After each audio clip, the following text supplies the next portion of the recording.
Devil May Cry. It's undoubtedly a popular franchise, but the recent reboot has been slammed by fans. Complaints go all the way from Dante's new look to the game not running in 60 frames per second. Whatever. I'm throwing all that out the door, because the point of a reboot is to change things. So, all that aside, let's get into this. And first, I chose to wait and get the PC version, and I'm glad I did. After playing the demo on PS3, the PC version is clearly streets ahead. Graphics are very sharp and flashy, it has HD texture, anti-aliasing options, it also runs at that 60 frames per second. All the footage in this video is captured off my PC, running the game at max settings, so you're able to see what it looks like. However, even if you get the console version, the game does look great. It has a very strong art direction, and just seeing the way levels transform and morph around you and seemingly attack you sometimes is great. And all the areas in the game feel like actual places rather than just video game areas most of the time. And did I mention that when environments collapse and deform around you, it's freaking awesome? I should probably mention that a couple more times, cause it's awesome. It might be a strange place to start, but I want to talk about the difficulty of this new Devil May Cry. The difficulty is obviously something the series is known for, and this is where the new game drops a very large ball. It's a good idea to make the game more accessible to new players and all that, but this is really easy. The default difficulties, which I'll just refer to as easy, normal, and hard because they name them silly things, are pretty easy. The hardest difficulty, Nephilim, is what I recommend people who played, if you played the God of War before, if you played Bayonetta, if you played a Devil May Cry before, play it on Nephilim. There's really no other option. After you beat the game, go back through on Son of Sparta.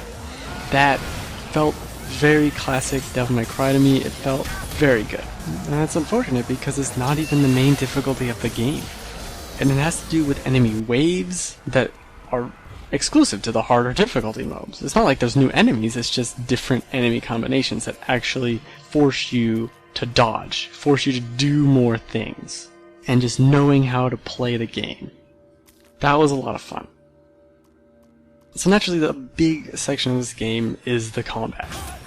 Now, it is missing, in air quotes, a lock-on system. I don't necessarily miss it, but if you wanted the classic Devil May Cry, you might be initially turned off by it not being in there. You really shouldn't though. The moves that relied on it are just done differently now, and how everything works, it feels right with the system they've created. Switching between angel and demon weapons with the left and right triggers is great, fast, and makes you feel like a badass. Hopefully my gameplay shows off some of that. I don't know, it kind of sucks sometimes, who knows. The moves and styles between weapons is pretty varied too, although I found both demon weapons to be too slow and limited for extensive use, especially when the angel ones are just so much quicker, flashier, and more fun. Also that they're better for crowds, and there's a lot of enemies everywhere. Luckily there are monsters that require you to use both different weapon types, and the later game stuff and the harder difficulty modes really start to mix the two, where you have an enemy that can only be defeated by demon weapons and an enemy that can only be defeated by angel weapons, both attacking you at the same time with other things thrown in. And it's fun to feel like you have to contain these two enemies, damaging one while watching the other, and there's other enemies there. It can get pretty intense. I found the most fun to be had when I went back to the game on Son of Sparta, and the game now could just throw whatever it had at you. And that's where the game really shined. It led to some very interesting combination of enemies that probably should have been incorporated to the normal game, because it really felt like Devil May Cry. Overall, I really enjoyed the combat. There's a good variety of rooms to kill things in, even if most are just square, open areas. It's a lot of fun. When you're building up a style gauge and narrowly dodging several attacks in a row, it's a lot of just pure fun. There's a good amount of enemy variety too that can require completely different strategies. Part of the fun is also just seeing what the next area will look like, but that kind of fizzles out by the end, with a few missions that aren't as substantial as the rest. Still, the more unique places this game features are fantastic. Speaking of weapons, I also found the first angel and demon weapons to become useless after the game gives you the second ones. The second ones are just so much more fun to use, and just better at doing their job. It's kind of strange. It should also be noted that there aren't a lot of combos to be had with these weapons. Each weapon probably has around 4 combos that you can do, and it just feels really limited, especially after games like Bayonetta or Devil May Cry. More combos and combos between weapons are the 2 big things I want to see in what is probably an inevitable sequel. The story is pretty good. I found it to be an interesting concept even if it is very similar to the classic film They Live at times. The head demon Mundus is in charge of the entire human populace through media manipulation and sedatives in the food supply. It's an interesting tale. I liked what it was trying to say.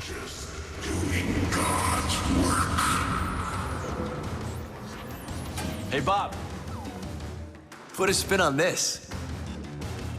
My personal view on the terrorists is that they are disgusting, degrading, ghastly, sleazy, prurient, and generally nauseating. The worst of them is Dante. The whole world would benefit greatly by his non-existence. I'm taking you off the air.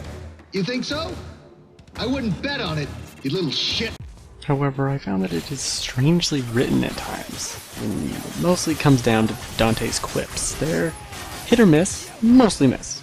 It feels to me that Ninja Theory didn't know if they wanted Dante to think for himself, or be intelligent, or just be a teen who says dumb things randomly, so we got all of those. Lilith runs an exclusive club downtown for high society. Sports personalities, rich kids, bankers, that kind of thing. Demonic substances flow freely. She hooks the pathetic weasels on the stuff, turning them into soulless demon collaborators. Whoa, She'll be there tonight. you're not coming in. You're not on the list.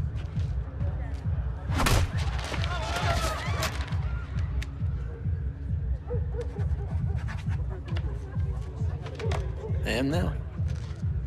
It's not that bad, but it's not that great. Luckily, I did find what the story was trying to do to be interesting. Now, the character of Virgil is here as well, and he's gotten a lot of heat because of the change to his character. I don't really care about that much, because before he just seemed like a crazy person, and now he's an actual person. Still a little bit crazy.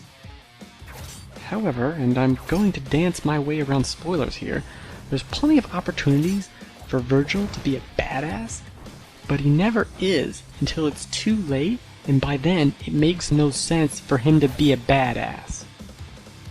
Whatever. It's always the sequel, which, as I've said, is pretty inevitable, based on how the story plays out. Oh, also, newcomer Kat is pretty good, she's cute, whatever, but her role as a constant navigator during some of the early missions is kind of annoying. There's a new addition here with a slight focus on platforming. You can push the environment around, pull yourself towards targets. It's very fun. Those push and pull abilities also have their own use in combat, which is nice to see. It's not just something for traversal and then forget about it when you're fighting things. The stages get to be crazy because the game takes place in Limbo, and basically anything can happen in Limbo. Environments shift, turn, and even attack you. It's amazing to see and play. Ninja Theory should be applauded for what they've accomplished with the environment being an active part of the game. After you beat the game, new modes are unlocked, and it's always going back to finding all the hidden keys and locked doors and other little crap to find, but it's not that much. Overall, it's not quite the ultimate Devil May Cry experience, but it's a very solid and very fun game. I found myself having probably too much fun. It's not as good as Bayonetta, which is my favorite of the hack and slash genre, but it does some very interesting things with level design and layouts, and it's just worth checking out just to play.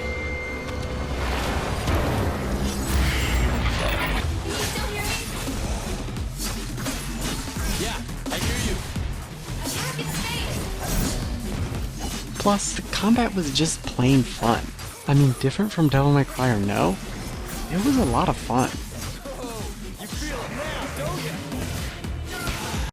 I would say, if you're on the fence, or you're not quite sure if you're gonna like this new Dante, or if you've never played Devil May Cry before, definitely check out the demo.